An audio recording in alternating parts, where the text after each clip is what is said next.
Ideal mesmo para o mundo atual seria fazer o ensino médio junto com o curso técnico, certo? É no Senac que o aluno tem autonomia de verdade, formação cidadã, foco na diversidade, preparação para o Enem, material didático sem taxas e muito mais. Na real, tem tudo que você precisa para se sentir preparado para a vida. Seja para entrar no mundo do trabalho ou te ajudar a decidir o que fazer na faculdade. Quer saber? Senac. Vem comigo! Acesse sp.senac.br/ensino-médio-técnico. Hello, I'm Alison Larkin, writer, comedian, narrator, and host of the Jane Austen podcast. Join me as we embark on a journey through Austen's timeless stories, starting with Pride and Prejudice. The Jane Austen podcast with Alison Larkin is available wherever you listen to podcasts. Let's hang out. Let's hang out. And let's talk about what lessons have found. Let's hang out. And let's listen to two lesbians shout. Let's hang out. Let's hang out. Hey everyone, and welcome back to Let's Hang Out. I'm Ellie Brigida. And I'm Lee Holmes Foster, and here's what's happening this week. This week in the Lesdom. This week in the Lesdom is somewhere that we can touch base every episode about things that are going on in the podcast, in our lives, or in the greater Les universe. And to start out with, we want to remind you that we, you may have heard, are making a podcast musical. It's going to be amazing. Surprise, surprise. And today is the day that our crowdfunding campaign has launched. And we really, really, really need your help to get this funded. All of your support will help us pay for the cast, which is incredible. Pay for the production team, which is Lee and I.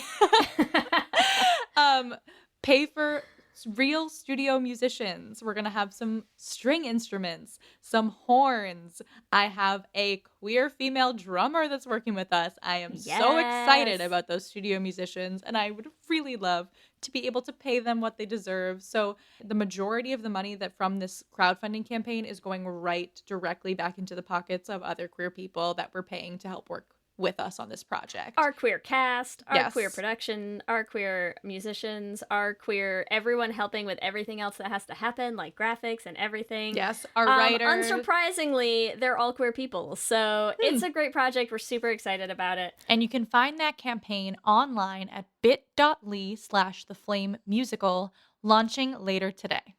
So check it out. We super appreciate all of the support and all of the help to make this happen. We are so excited about this project. We also have some more events. We have Zoom karaoke coming up on October 3rd from 3 to 6 p.m. Eastern Standard Time.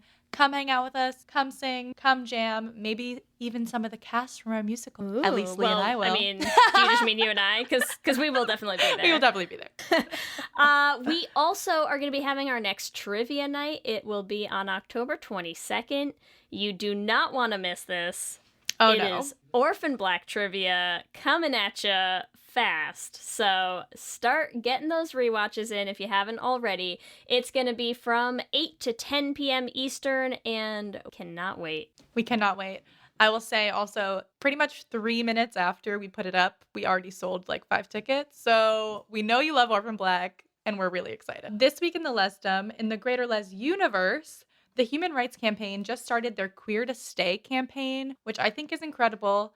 It's an initiative to preserve LGBTQ plus businesses, including a lot of bars that we know and love. It's just trying to help all of these brick and mortar places, which are so important to us, that have been hit pretty hard by COVID, but it feels good to know that the Human Rights Campaign and Showtime, I'm like, reminder, it sounds like this is a sponsorship, but I swear to God, I really just think it's awesome. They're going to save our bars, so I'm excited. But if they want to sponsor us, like, that's cool. Yes, Showtime, hit us email up. us. We'll talk. Also in the greater Les universe, you know I love this because I love every opportunity to talk about TikTok at all times. So let's talk about, I love that you wrote Pirate TikTok because that's amazing. It's so good. Bisexual Pirate TikTok, it's a niche, wonderful thing. And look, there are cutlasses, there are really awesome outfits, there's like the tricorn hats, there's some really smooth transitions that are happening, and I'm just saying you should all go check out By Pirate TikTok. That's all. I'm also so impressed that people have these outfits at their homes. Right? Like, in quarantine. Insanely There are so many amazing. of them. Where were you all hiding until now? I don't know why I'm then surprised, though, because, of course, like, queer people just have, like, oh, yeah, let me just throw my cosplay on and be a sexy-ass pirate. And I'm into it. It, like, stopped me in my tracks, the first one I saw. So They're if you're incredible. if you're bi and you're on TikTok, please become a pirate so I can live vicariously through you. Also, in other news, Punky Johnson became the first out Black lesbian to join the SNL cast, which is really awesome. That means there's 2 lesbians on SNL now, so thank God. There was another previous cast member, Denitra Vance, who was the first Black lesbian to join the SNL cast, but they weren't out. So it's exciting. We're making strides. We're here making for strides. them. There you go. That's what's happening this week. Back to you, Ellie and Lee. Thanks, Ellie and Lee, and welcome to our 51st installment of Shoulda Been Gay. Oh, it was fun, it was great, but it should have been a little more gay. And in this week's episode, Ellie, are you ready? Tits up. Tits up. Sorry, I just love it so much. Also, like, what a gay way to start. It's the gayest way to It's start. so I great. debated a couple others, and I was like, this just... It's the gayest, yeah. There's nothing more right than this. That's right. We are going to be talking about the marvelous Mrs. Maisel, and we are extra thrilled to have a guest with us today. We are joined by Kassie Thornton, who is an actress and a new mom, both of which are challenging careers not during a pandemic. So I hope you're having a wonderful quarantine time, Kassie. I'm having the best pandemic parenting moments you can believe. Tits up. Tits up. We just got to get through this all tits up. Tits up is very valid for the early times of parenting. Are your tits up? Mine? I mean, well, I pumped right before this, so I feel like I'm feeling Nice. pretty light and good right now. There But I don't know if you my Good. tits will I'm ever glad. be up again.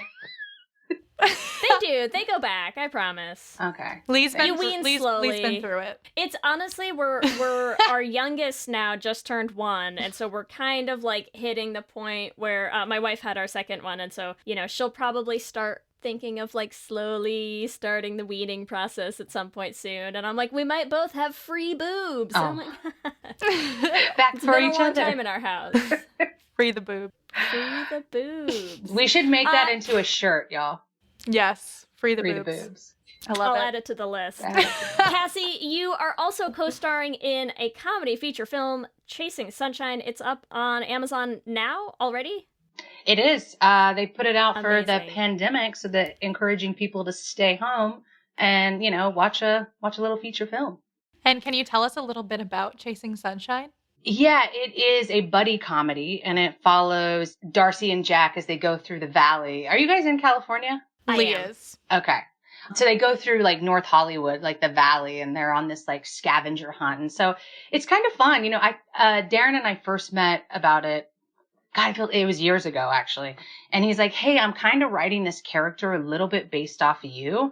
And I was like, okay, which, we both worked in reality unscripted TV in New York. So when we both moved to LA, we wanted to change our careers and get into like scripted stuff.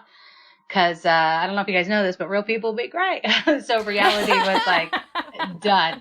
But he wrote this and we got together and we started talking about how we could actually make this film a reality, and it's not a big budget. It was, I don't want to say cheap. So let's go with like, a low budget. That Indie. sounds, indie. Yeah. There Yeah. you go. There you go. So we raised money. We get it. We're also indie. Yeah, I think it's the best though, right? Because like you get say and stuff. And it was our first one. And what I really loved about it is that, not only a female was the lead, but a lesbian out female was the lead. And Darren, kind of struggled. He's like, hey, is this weird that as a white straight man, I'm writing for the voice of a lesbian? And I was like, a little bit, but hey, you're writing it, and like Yeah. you're doing it. And I'm grateful and appreciative that you have my back. So let's do this. And then Unless you do it badly, we won't complain. yeah, we learned a lot. We had fun doing it. We shot this film in 8 days. So every day, the crew, which was mostly female and LGBTQ, so that was amazing. He's just like, he is that ally that everybody wants, he's very supportive of that. But every day people were like, oh my God, you guys are doing like a mini play every day. I don't honestly know how I memorized those lines. because it was so much. It's a good thing I did it before I had mom brain because I'd be like, what? Anyway, it's a buddy comedy, and it's nice. It's about finding yourself and finding love in that process, and friendship. And Trevor Pennick plays Jack, and he's great. He was in O-Town the band, so he already came with a following, and it was just nice to have I'm like, two leads. O-Town. Yeah, Yes. check it out, Trevor. But we did our screen camera test, and we just had such a cool energy. And I told Darren, I was like, "This is the guy. Like, I want Trevor." And we just had a lot of fun together, and both of our personalities really came out. I mean, let's be honest. Darcy is a little cheesier than me. I'm pretty cheesy. I'm from Kansas, which Darren, that he writes about that in the movie. But Darcy's super cheesy. And I was like, you don't really think this of me, do you? And he's like, no, Maybe it's for the to see yourself as a character, you're like, wait, this is who I am? I'm like, wait, what? Some of the stuff I said, because I'm from Kansas, and back in the day, I wouldn't say any cuss words. I'd be like, dang it. And so my friends really made fun of me all, now I've matured, you guys. Good moms say bad words is what I hear. So try. Anyway, Good moms have reasons too, Yeah. So that's kind of what it's about. But it's cute and it's gay and it's on Amazon. That's the main thing, right? Yeah. And people can watch it. And I think, I don't know if you ladies can relate to this, but growing up, I wish I would have had something like that to watch, where you don't feel like such a loner and so weird and, and you miss out on such a big part of your life. I don't have a lot of super, super close friends from before I came out, because it wasn't really authentic. You know what I mean? You're trying to, and then all of a sudden you come out and you're like, oh wait, this is who I am, and I can breathe. And then people who meet you when you're truly your most beautiful self, that's when you can have those real relationships. So Darcy, works with that. I love Very it. cool. And speaking of short, kind of stereotypically gay characters in things, good segue. I latched onto that one hard, right? So let's talk a little bit about Mrs. Maisel, because Mrs. Maisel, I think, was your request, right? Out of a list. Yeah, that well, we Midge is my type, so yeah. We are gonna have a blast. Unbearably perfect. So what we usually like to do just to start is, because we do one of these every other week on the podcast. Sometimes we know people might not be able to keep up with all of the many movies and shows that are out there. So we like to start with a little synopsis. So usually the IMDb synopsis as our starting point. This one I will warn us ahead of time. It is bare bones. But it's okay. We'll make flesh it better. out. Yeah, with our gay synopses. So to start, for anyone who's not familiar with the show, The Marvelous Mrs. Maisel, also on Amazon, the IMDb synopsis is as follows: a housewife in 1958 decides to become a stand-up comic. That's it. Period. That's it. That's I whole want synopsis. the job of who wrote that. I could nail that. It's I mean, we've had It actually some that took are them 8 days to write. farther away in terms of getting the point, but this might be the shortest IMDb synopsis we've ever had. I also think it feel is. I don't know if we would need to change anything to make that gay. Moving from a housewife to a stand-up comic is automatically change your sexuality.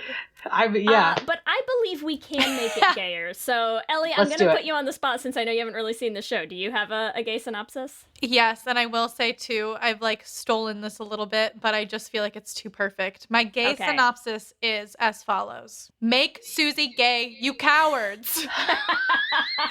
That's it. And I did take that from an Autostraddle article written by Reese, but I read it and it's resonated in my soul. Yes. Can we replace the IMDb synopsis with that? Right? I think is fair. The IMDb synopsis is make Susie gay, you cowards. Cassie, what about you? Do you have a gay synopsis of Mrs. Maisel? Yeah, I mean, I was going to kind of stick to the same theme and go, a housewife in 1958 decides to come out as a stand-up comedian, among other things. Yes. And finds Cassie. I don't know. Yeah. I love it. I love it.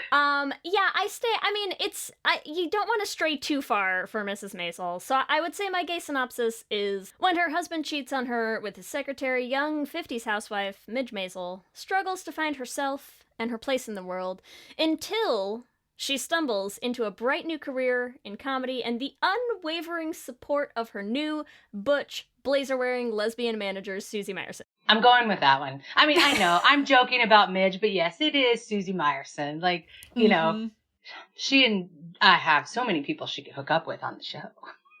Right? Oh, we'll get into our ships, and don't you worry. But first, paint us a little picture. Tell us about what's your experience with the show. This seems like, you know, this was in your heart somewhere already, waiting to be talked about. So what's the story there? Well, first of all, I used to do stand-up comedy, so I was already drawn to this show, and I actually had the biggest audition of my life where I auditioned for Susie Meyerson. And Alex Borstein. Did you really? Bowed down. Ugh. No one deserves that role but her. I watch it and I'm just like, she's so good. I mean, she is Susie, you know, like, yeah. So I was already connected to the show. And of course I wanted to watch it because the scene I auditioned for was like 14 pages and it was like 3 days. I mean, it was so fast. So I was already connected to it in that way. But, okay, wait, 14 pages, you auditioned for Susie. What percentage, 20, 30% would you say of the dialogue was just the word fuck?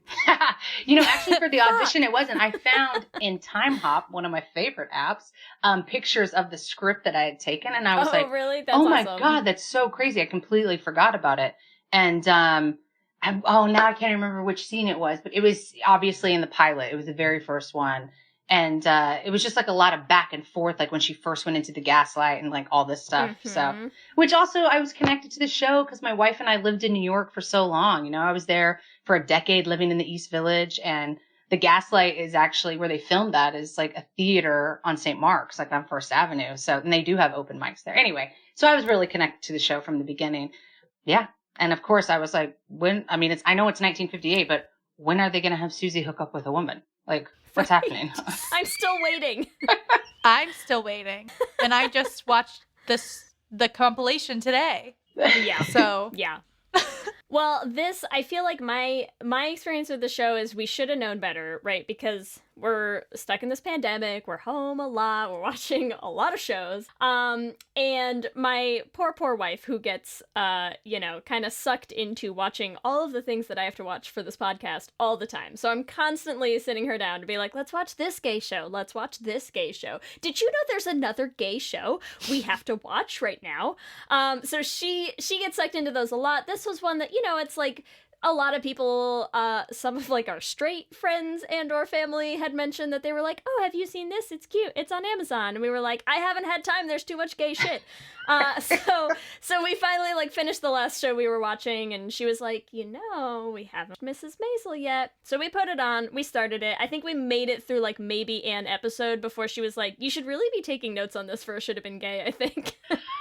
And then I made it through 2 seasons, not taking any notes because I'm an idiot, and finally told Ellie, like, we should add it to the list for our Should Have Been Gays because it just keeps getting gayer every time I look. And now Kelsey keeps telling me, like, I told you should have been taking notes. I can't believe you didn't write anything down.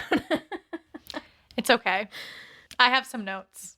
I went back and tried to recreate them. They're just not as detailed as they, could have otherwise been. Because I swear, every episode, there's something where we're both just like side-eyeing each other. Like, did that just? They said that? That's what they're going. There's with? some good lines. There's really in good terms lines. of my experience, Lee told me to watch it.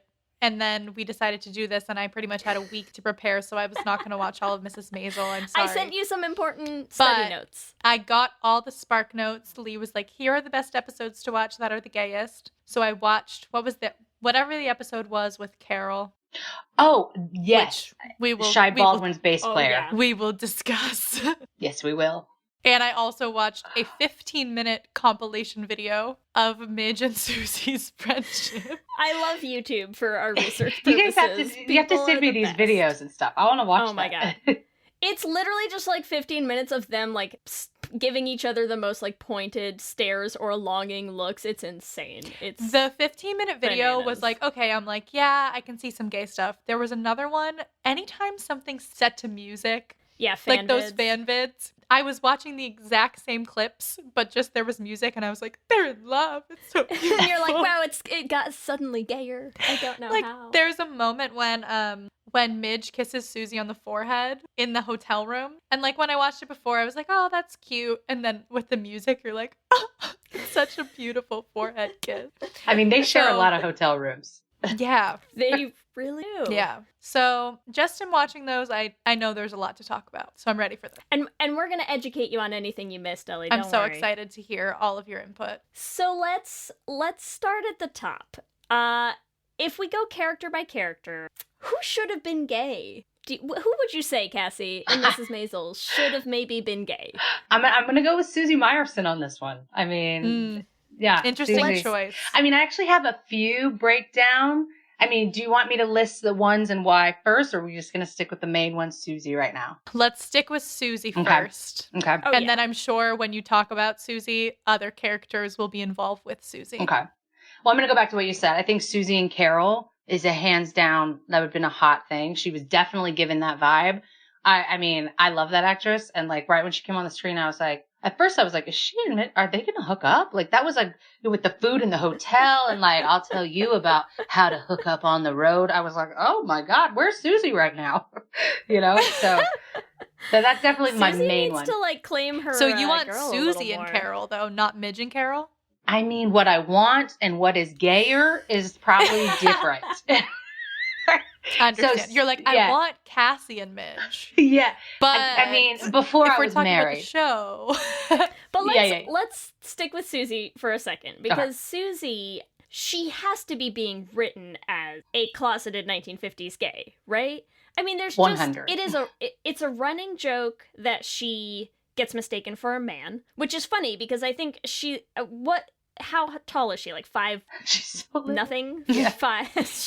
She's very short. Like nobody should be looking at that and being like, "Oh, excuse me, sir," unless you think she's like a 12-year-old boy. But so she's very small and she's like, got the kind of the newsy cap, the blazers, Suspenders all the over the place. suspenders, the High dress pants. pants. Yeah.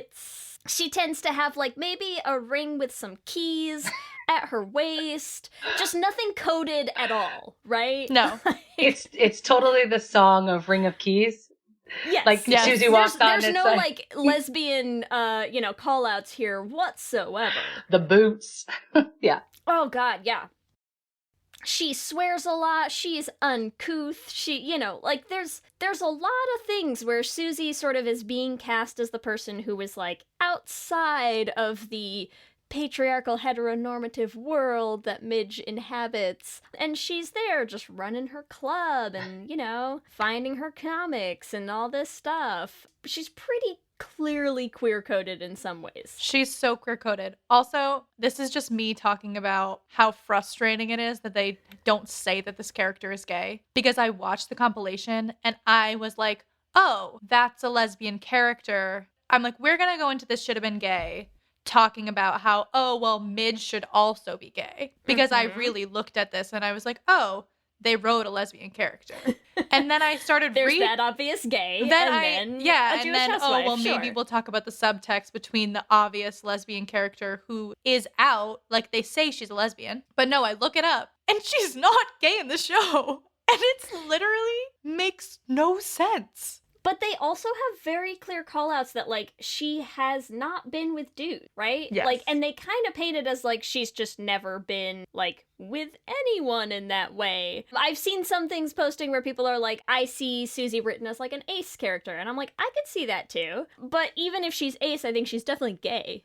And she's the definitely guy, not into dudes. yeah, the one guy that has like a crush on her that's like a stalker and weird. Have you gotten to that episode? Like, where he's like now one of the roommates. You're like, this is just awkward. I mean, it's uncomfortable, and maybe that's what they want, but it's uncomfortable on a few levels. One, he's a weirdo, but 2, he's like in love with her, and like I was like, that's such a bizarre.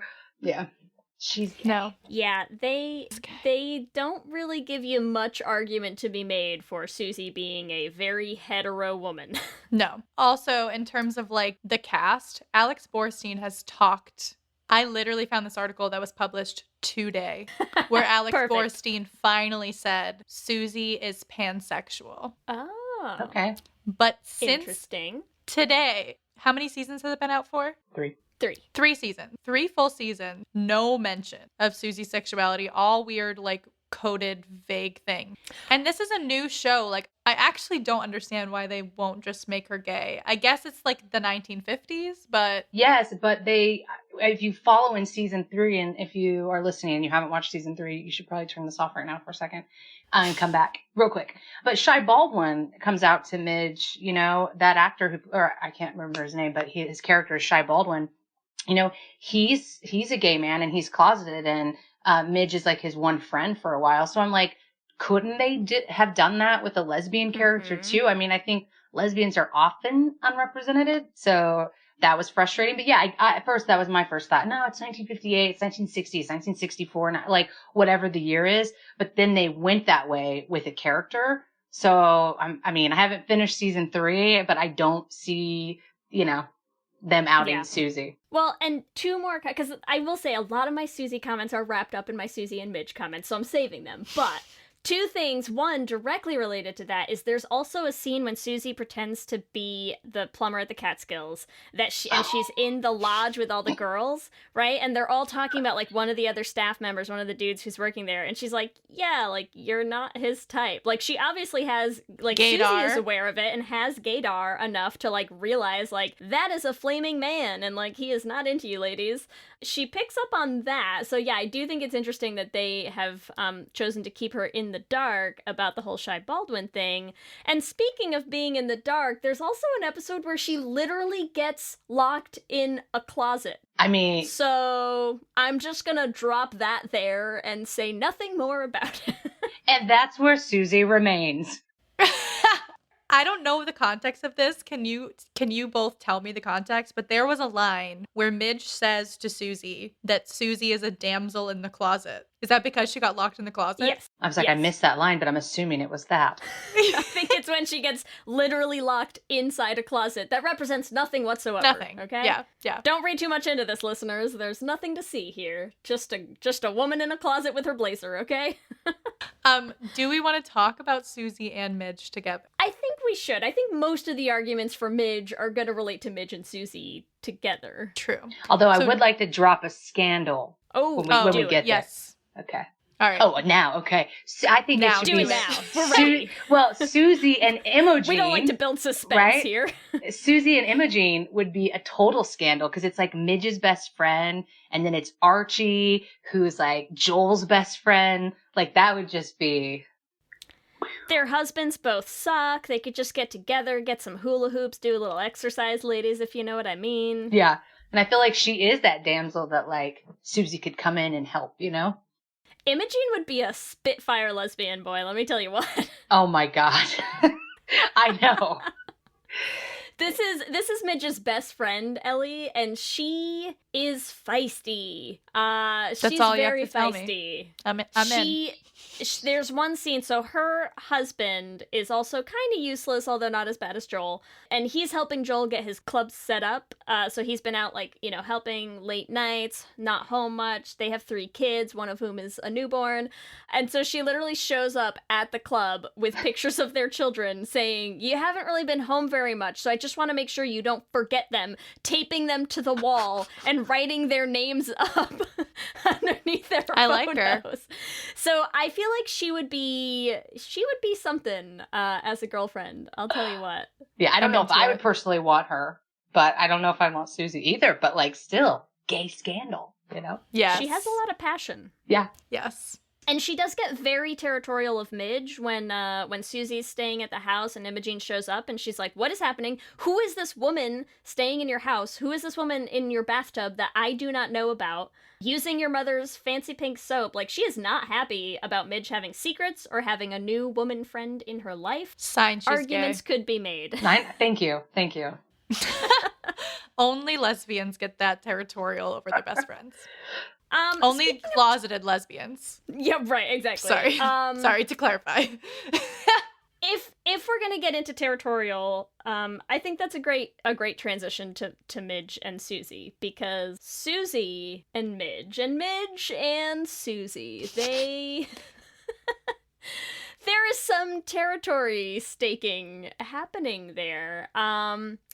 Susie is obviously Midge's #1 fan and support and like would follow her to the ends of the earth, right? But there's also how Susie interacts with the men in Midge's life.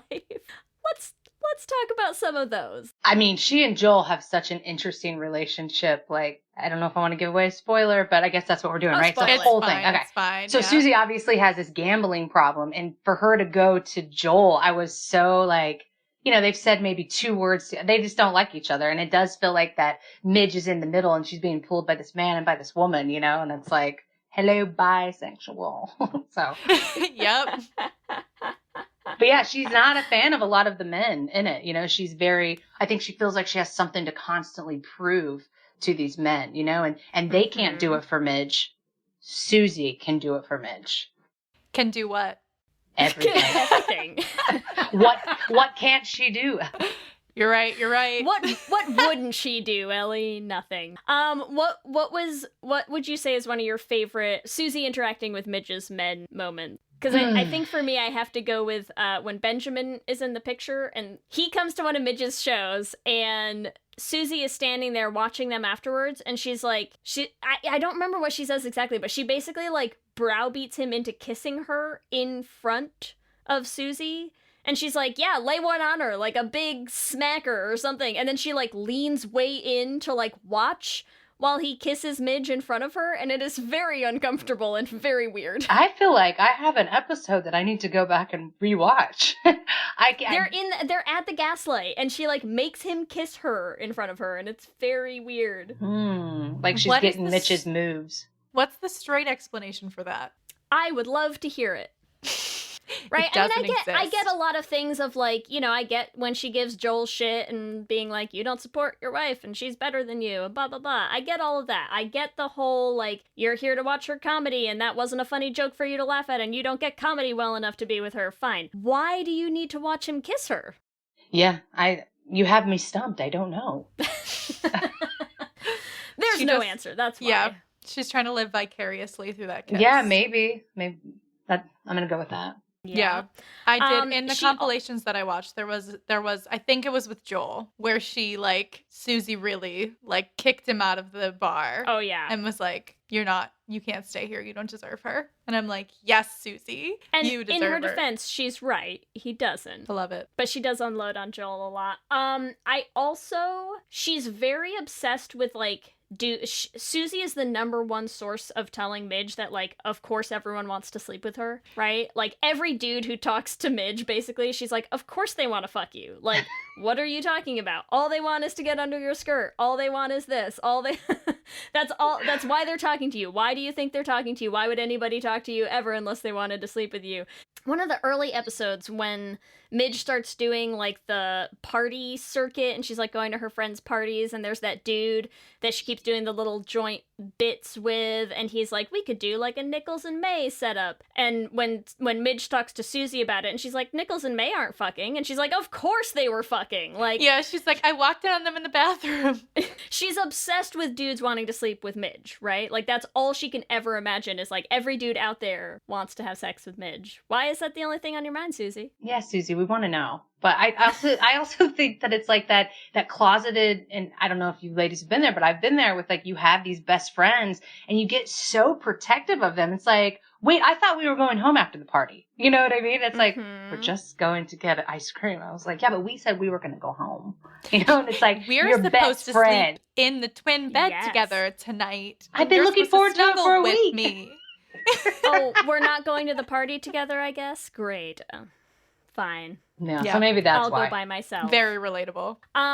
Also, I think for me, the most, as a storyline, like a whole episode and a half worth storyline of Midge and Susie as a couple, the whole story in the Catskills when Abe catches Midge's set, right? And so you have this whole thing where Midge has had a secret from her family that she's, kept quiet because she doesn't want them to think differently of her. And Abe shows up at her comedy set and finds out, and then they have this whole scene where he's driving them back home, right? And so you have the disappointed, shameful father in the front seat with Midge and Susie in the back seat, like two teens who just got caught like necking in the woods or something, right? Susie in her blazer, and they get driven home, and he goes upstairs, and they're like, is he gonna come down and talk to us? Like, I don't know. We should just sit here. And so they sit there, and then they fall asleep, like, on the porch couch together with Susie's head in her lap, and you're just like, what is happening right now?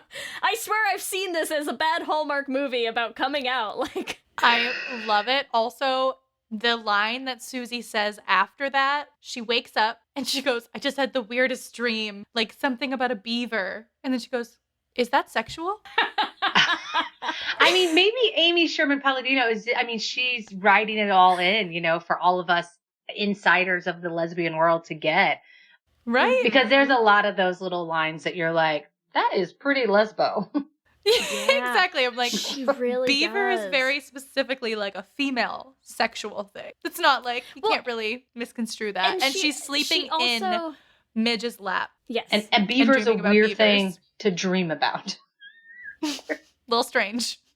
Little gay. Oh, good Lord. This show. At Radiolab, we love nothing more than nerding out about science, neuroscience, chemistry. But we do also like to get into other kinds of stories. Stories about policing or Politics, country music, hockey, sex, of bugs. Regardless of whether we're looking at science or not science, we bring a rigorous curiosity to get you the answers. And hopefully make you see the world anew. Radiolab, adventures on the edge of what we think we know. Wherever you get your podcasts.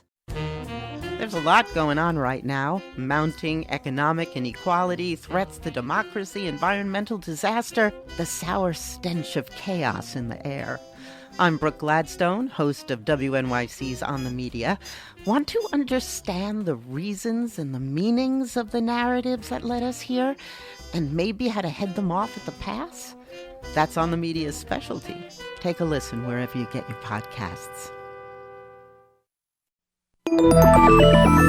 With something like 5 million podcasts, finding a really good one can take a ton of time. So let me recommend one. It's called Something You Should Know. I'm the host, Mike Carruthers, and in each episode, we discuss topics that can be really helpful, like how to read people better, the psychology of crowds, or fun things like the story of Legos, or why you probably wouldn't be here if it weren't for horses. Something You Should Know is the name of it, wherever you get your podcasts. Hey, do you like true crime? Me too. And I know what you're thinking. There's so many true crime pods out there, you've already heard all the stories. Well, what if I were to tell you you're wrong? I'm Leroy Luna, the host of Excuse Me, That's Illegal, the podcast that takes a hardcore look at softcore crime. I've got a back catalog of hundreds of bizarre and hilarious stories just waiting to be heard by you. So come join me. Excuse Me, That's Illegal is available anywhere you get your favorite podcasts, with new episodes dropping on the 10th, 20th, and 30th every month, baby! It's so good. Okay, my last couple Susie notes, I think, I would like to talk about when Joel shows up when Midge is in Vegas, and he's like, well, of course you're sleeping with other dudes. Like, whose boxers are these in the bathroom? That would be Susie's boxers, of course, because she's a very straight 1950s heterosexual woman. There's also... Wait, so, sorry, just to clarify. Susie wears boxers. Susie wears boxers. Susie's boxers are also in Midge's bathroom? The hotel room. Well, they're sharing a hotel room, Ellie. Oh, okay. Because they always share rooms. I mean, obviously. Why? Okay. What wasn't clear about that? Makes sense. Makes sense.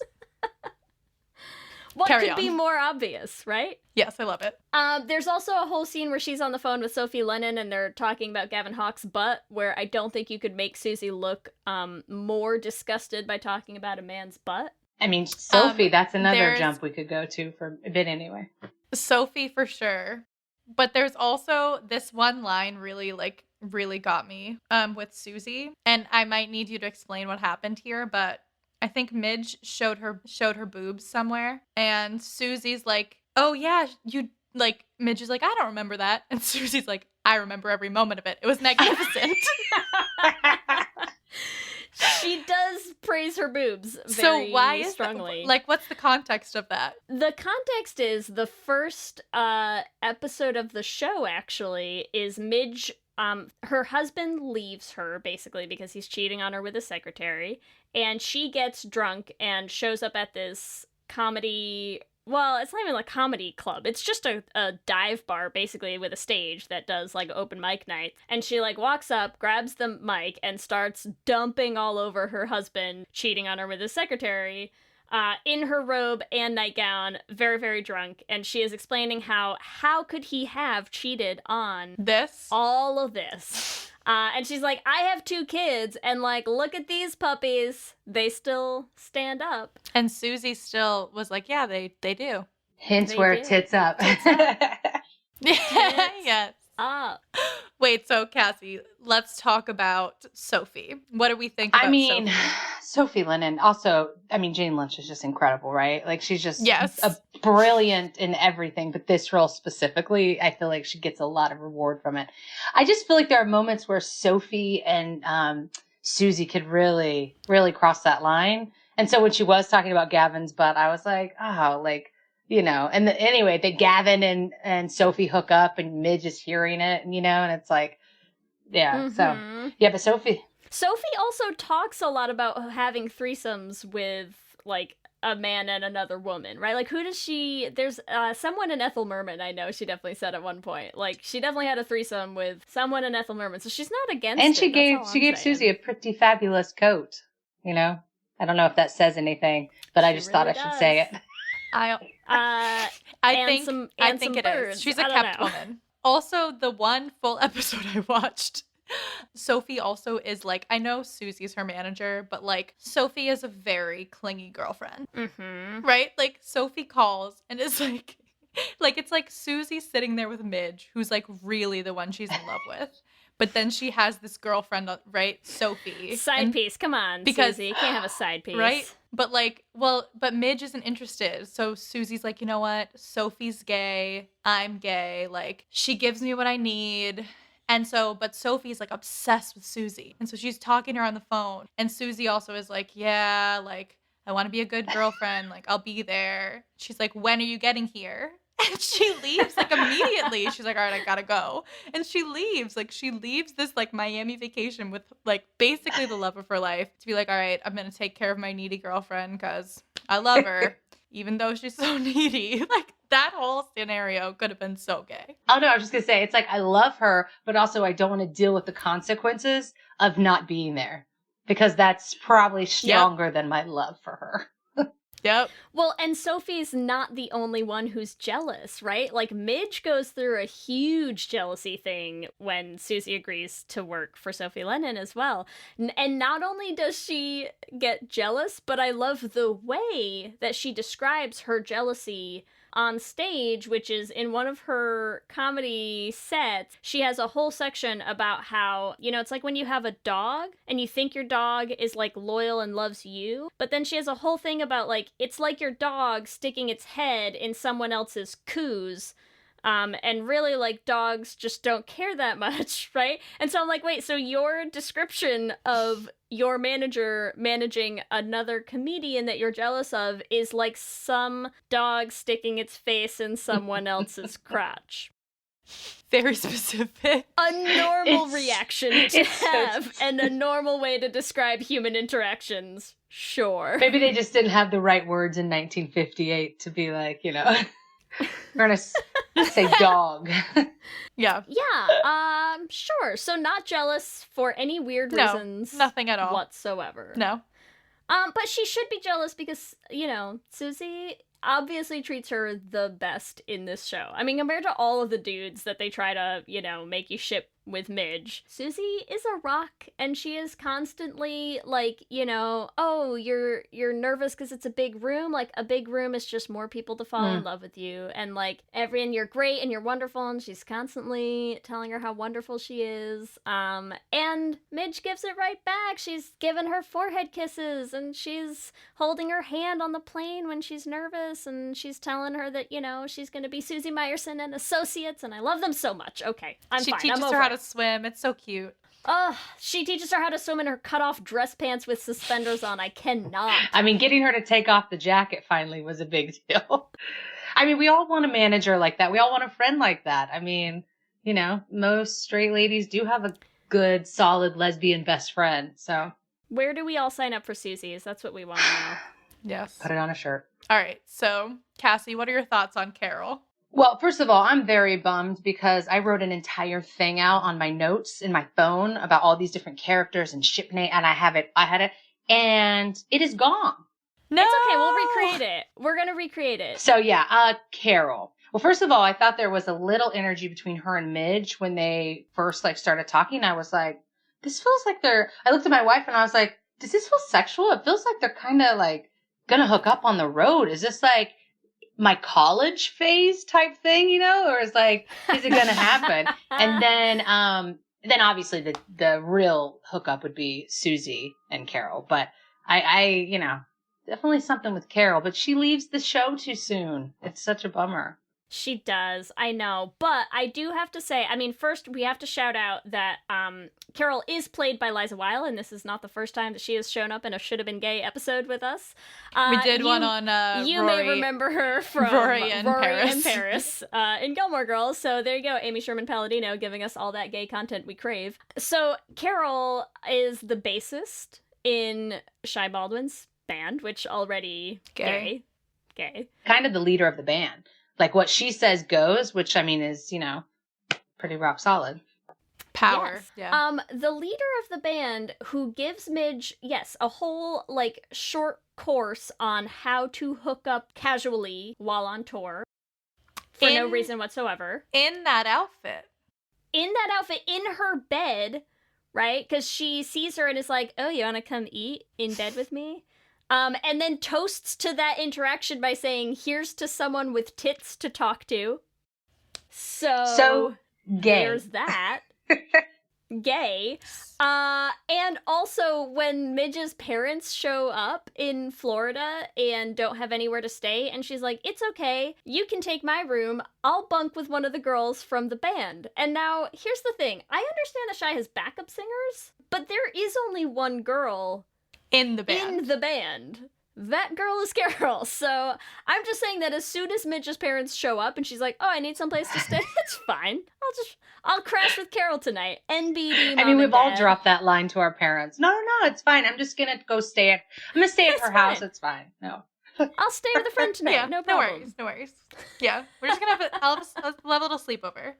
What do we think happened that night in Midge and Carol? Well, Midge sleeps on a fold-out, like, slat chair by the pool, actually, disappointing all of us. They really set that up we and may then never just, know. like, struck out. I'm choosing to believe that Carol had another girl in bed already. This is what I've, like, headcanoned into place. Susie was in bed with Carol, so it didn't work out. Yes. Perfect. Oh.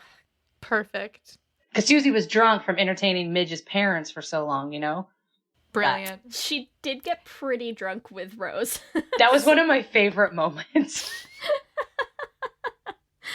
I feel like I wish we had time to get into Rose more, but I think we'll leave that for another time, you know? But yeah, I think Carol, low-key lesbian, and how much sense would that make for Shy, who is a closeted gay man, to be like, "I see you, girl. You can come play bass for me, because we're family, you know." I love it. Before we wrap up and get into ship name, I want to talk a little bit and actually, Cassie, you'll probably have a good insight into this. Like, the part of New York that the gaslight is in is gay.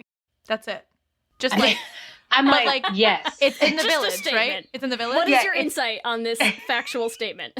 So no, because so I read this whole article. People need to read this article that Reese from Autostraddle wrote, because it had a lot of really cool information. But she said that historically, all of the bars in the area were known to be gay, even in the 50s. So it would not have been historically inaccurate for them to have just made all these places gay. And it is actually ridiculous that we have not seen any lesbians at any of the bars that we see. The Gaslight would probably have a lot of lesbians actually there.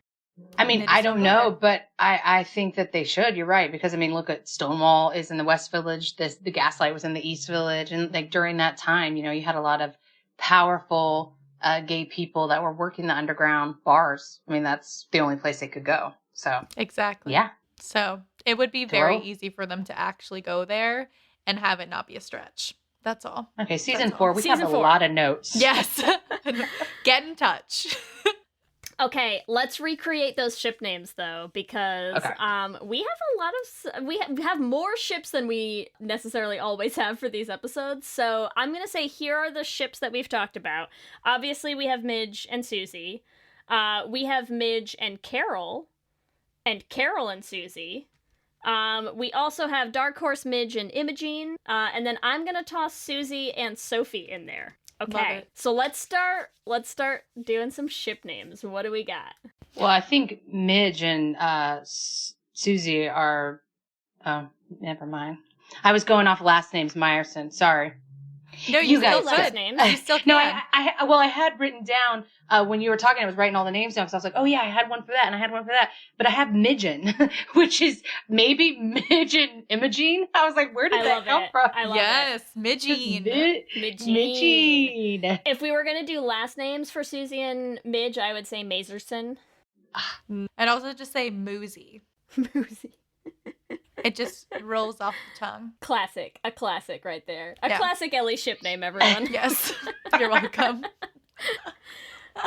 Okay, so Midgene, we never learned Carol's last name, I don't think, do we? So what do we have? I think it's Keen. Oh, Carol Keen. K-E-N. Carol Keen also is such a gay name. It is. The gayest. Like, it's so coded. Kiesel kind of sounds like Kegel. I like it. Kiesel. And then I think we could stay, if we're going to do like Maserson, we could have the competing Lenerson. Sorry, it's like, what about Carousel? Carousel. Carol and Maisel. I had to like work it out in my head. Carousel. I like it. I see it now. I like it. I do like Carousel. That's very nice. Mm-hmm. It's good. Also, if you wanted to do like a triad with like Midge and Imogene and Carol, you could go with Kerosene. Ooh. I mean, you ladies are so good at this game. This is our we're 51 episodes into this. Episode of Should Have Been Gay, so... If that note ever comes back, I'm going to just email it to you guys so you can see it. Okay, great. We'll put it on Twitter. We'll be like, the most amazing ship names that ever were. Honestly, none of them were as great as what you two just came up with, so... I mean, that's Moozy is where it's really at. Moozy. Right? Moozy forever. For sure. It makes me think of like the Muzzy. Wait, is that what they were? Muzzy cartoons? Je suis Moozy. I did that. That's how I don't know. Well, I learned French in 4th grade with Muzzy, but I don't know enough. Lee actually speaks French, so I don't even try. But yes, that's enough for me, Ellie. That's all I need from you. Je suis Moozy. I do remember that. All right, I think it's time. Is it time? It's time. Let's do it. Our Q and I'm gay. so ready. Q and gay. All right, so Cassie, we're going to ask you some multiple choice or yes or no questions, and you just have to answer them. They're going to be mostly... There's no wrong answers. And we put them up on our Twitter so our listeners can also answer. Question number 1. Okay. What would you rather be? A comedian, B, a manager, C, doctor, or D, club owner? Oh, A, comedian, hands down. Nice. Obvious. Easy choice. Yeah, okay. My mom wanted me to be a doctor. Right into that. No. Yeah. Question 2. Which of Midge's men is the worst out of Joel, Benjamin, or Lenny? I mean, my friends would kill me for saying this, but Joel. He's terrible. Lenny, I love, and Benjamin, I find him very sexy, even as a lesbian lady. But like, Joel's got my vote to Ghetto. Wait, so why would people hate you for that? I don't even know. I would say a lot of my straight friends like Joel. And look, Joel is growing on me, but you have to make a choice. It's A, B, or C. And I choose A, Joel. All right. Valid. All right, question number 3. Which one of these thoughts do you have most often when watching the show? A, Susie is so gay. Or B, where are Midge's children? Oh, God, they're so tied. It's tie. It's a C, both A and B. C, all of the above. Yeah. Equal questions. I mean, they're the two questions, or the two things I say to myself most often when watching the show. Watching that show as a parent is like a trip, because you're just like, where is your baby? Who is watching your baby right now? It's definitely shifted since I became a mom. Like it was, Susie is so gay. Well, I don't understand. Susie is so gay. And now it's like, where are her kids? Like, what? How are you doing another set? You've been gone all day and you don't have a job or a place to live. Who is watching your babies? I don't understand. We'll never know. Question 4. Did you have a yearly summer camp vacation? Yes or no? Yes, but I hope that my daughter has a better one. Was it in the Catskills? Oh, I wish. No, I grew up in a town of 500 people in Kansas, and it was a Christian camp that was 1 mile down the road from my house. Wow. Yeah. We'll do an episode on that Yeah, someday. like there are all kinds of stories there, I feel. Yeah. Yeah. All right, question number 5. Tits up or put that on your plate? Oh, tits up. Tits up. Always Tits tits up. up. I do have to say, I'll shout Kelsey out because she loves telling me when I'm wrong. So I was debating for the intro, instead of tits up, introing it as like, lesbians, put that on your plate. And she was like, you have to do tits up. And I was like, okay. Yeah, but She put that was on your right. plate is a solid thing to say. Is it though? Because I hate it every time she does it. It's the thing. It's why I love. It's why I love Jane Lynch in this so much, because I hate Sophie Lennon and everything she says so passionately that I'm like, how do you be this character that is so awful in every way? And I hate put that on your plate. Well, she's so used to getting everything given to her on a plate, so that, but tits up. Tits The up. show. Thank you so much for joining us, Cassie. This has been a blast talking about our favorite little lesbian, Susie. Before we sign off, where can people find you online? And a quick reminder also where they can find Chasing Sunshine. Chasing Sunshine is chasingsunshinemovie.com. So that's a great place. You can also find it on Amazon. For me, it's just my first and last name, Kassie Thornton. So that's my website. That's my Instagram. I don't really do Facebook anymore. I mean, I'm on it, but If you need pictures of your baby, that's where you can find Oh my them. God, 100%. I made my profile private just for that reason. I didn't think I would ever share pictures of my child online. And then pandemic, and there's nothing else in your camera roll. I mean, get it. she's my creative outlet. I like making little memes of her and like stuff like that. So I need to see the baby memes. I did the same thing where we were like, my Instagram isn't only going to be pictures of my kids. And I'm like, well, I haven't left my house in 5 months, so this is all I it's have. like a rotating thing. It's like lamb chop my dog, hot smudge Sunday my cat, my wife, my baby. It's just like, that is the rotation.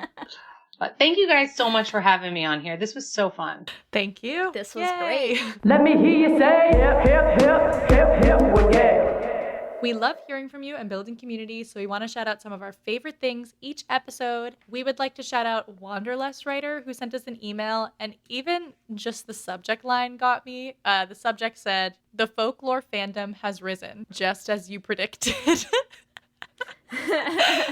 So And accurate. It has, just as we predicted. So thank you for letting us know that, and thank you for rising for us. We appreciate it. We also want to shout out Marin, who wrote us this amazing email. We have this section, we don't really always get enough time to really dig into like some of the emails that you all write us, and how much they mean to us and how much we love reading them. So Marin, we just wanted to say we loved reading your email. You certainly suggested some topics that we really, really would love to get into. We are working on it. Some of them have been on our list for a while. We're just trying to find the right guests to bring on to tackle some of them. But thank you so much for writing us, and it made us both so happy. Your whole email. It really did.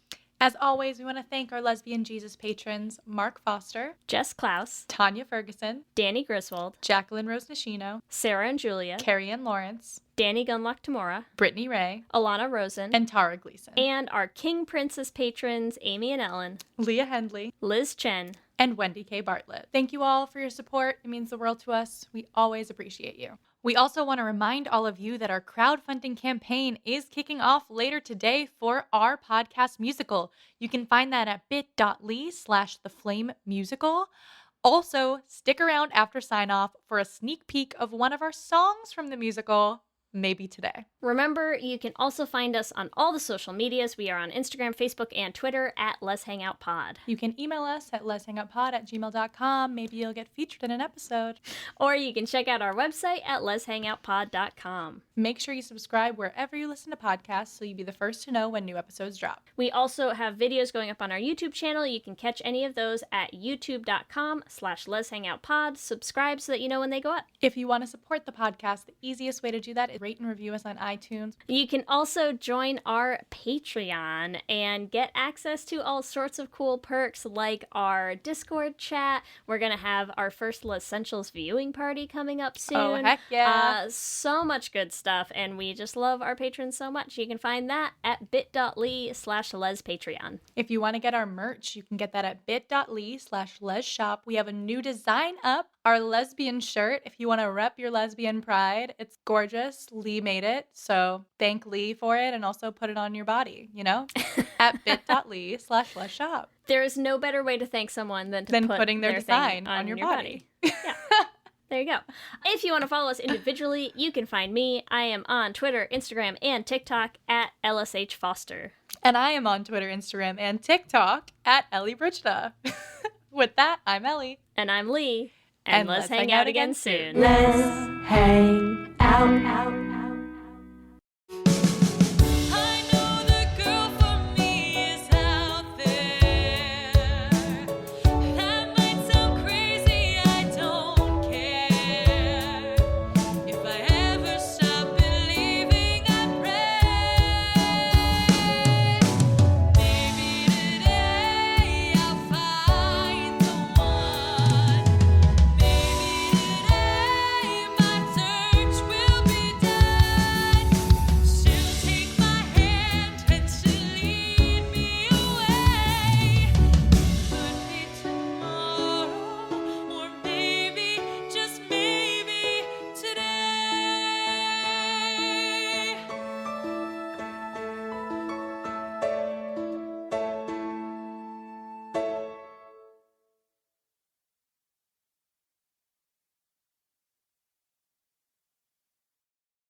Ladies and gentlemen.